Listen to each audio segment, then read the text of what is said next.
Good evening and thanks for joining us for this digital newscast. I'm Rebecca Pryor. Tensions between the U.S. and Iran are on the rise following a drone strike that killed an Iranian general. That attack drawing support and criticism as the world waits on Iran's next move. It's our top story. The Iran general's funeral procession drawing thousands to the streets of Baghdad, chanting "Death to America." The Trump administration is warning congressional lawmakers Iran may retaliate against the U.S. within weeks. Democrats angry that they weren't informed before the strike, but the president defending his decision. He was plotting attacks against Americans, but now we've ensured that his atrocities have been stopped for good. They are stopped for good. He was planning a very major attack, and we got him. Less than 1 day after the drone attack, 3,500 additional U.S. troops were deployed to the Middle East. Authorities have emphasized there is no specific credible threat at this time. On American streets, protesters fearful that the U.S. strike could be the start of another Middle East war. These anti-war protesters in New York this morning are one of more than 70 planned protests across the country today, spearheaded by the Act Now to Stop War and End Racism coalition. This morning, flames raging across Australia, the country bracing for what is predicted to be the most catastrophic day yet this bushfire season. With temperatures well over 100 degrees and high winds creating dangerous flames, the fires are quickly getting out of control. More than 140,000 residents told to evacuate today. Australian Prime Minister Scott Morrison announcing the deployment of reservists to help with the crisis. The ADF surge includes the deployment of up to 3,000 designated ADF reserve forces. The priority of this deployment is to assist ensuring the safety of life. Conditions are expected to worsen this weekend. 2 are dead and many more remain missing. Minimum wages are increasing in nearly half of the states this new year, but Iowa workers will not be getting a boost. In fact, the Hawkeye State ranks closest to the lowest minimum wage in the country, set at a federal minimum just $7.25 an hour. And that's something state lawmakers are hoping to change next session. Democratic Representative Chris Hall telling KCAU News of an increase in the minimum wage could benefit all workers in Iowa, no matter the pay scale.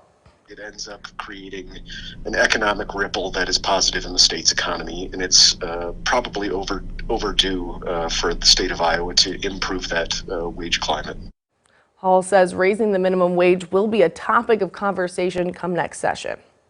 Low minimum wage could be a factor in where Iowa ranks in a new national poll. The state sits top 10 in terms of states with the most people moving out. According to the National Movers Study by United Van Lines, 55% of those moving were leaving Iowa in 2019, making it the 10th most moved out of state in the nation. The Midwest region continues to see more residents leaving than moving in, with nearly 57% of all moves within the Midwest being outbound moves.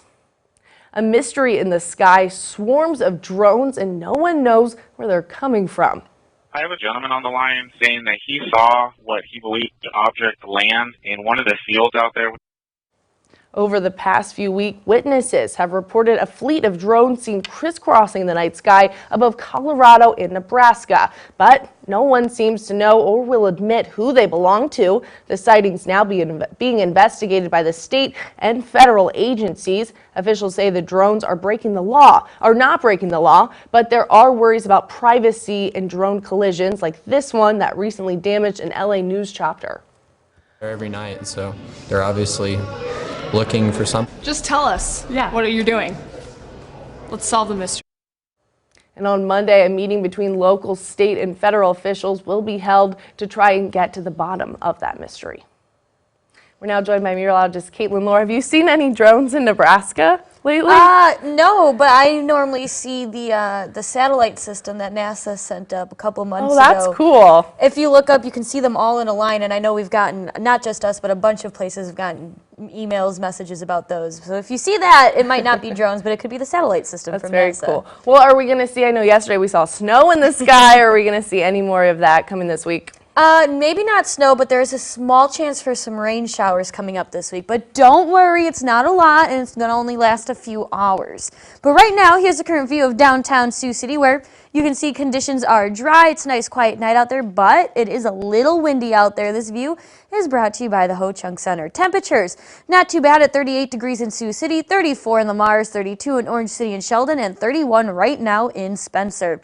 Now, I mentioned it's a little bit breezy out there. The winds have died down a little bit, but they are going to pick back up. We're seeing winds from the south-southeast at 10 miles an hour in Sioux City, 12 in Lamars, a little bit stronger in Orange City at 14 there, 12 in Storm Lake, and 7 right now out in Cherokee. Because of these strong winds that we are going to see through the night tonight and tomorrow and the high wind gusts, the National Weather Service has issued a wind advisory that does include Woodbury County and counties towards our north and northwest. All these wind advisories are in effect until 3 p.m. tomorrow afternoon, as we could see gusts as high as 40 and 50 miles an hour. Satellite radar imagery shows that we were mostly sunny throughout the day, but between about 4 and 5, we started to see some clouds take over the area. And as we take a look at the stormcast here, you can see we'll open back up, but more clouds are on the way overnight, right around 2 o'clock in the morning.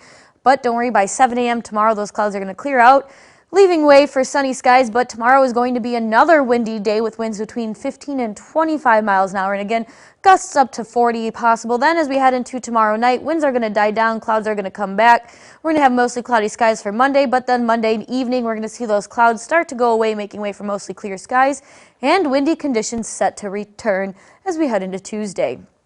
Now, tonight will fall to a low of 34 by tomorrow morning. It's going to be on that cool side, but breezy, as I mentioned, especially with that wind advisory out there tomorrow.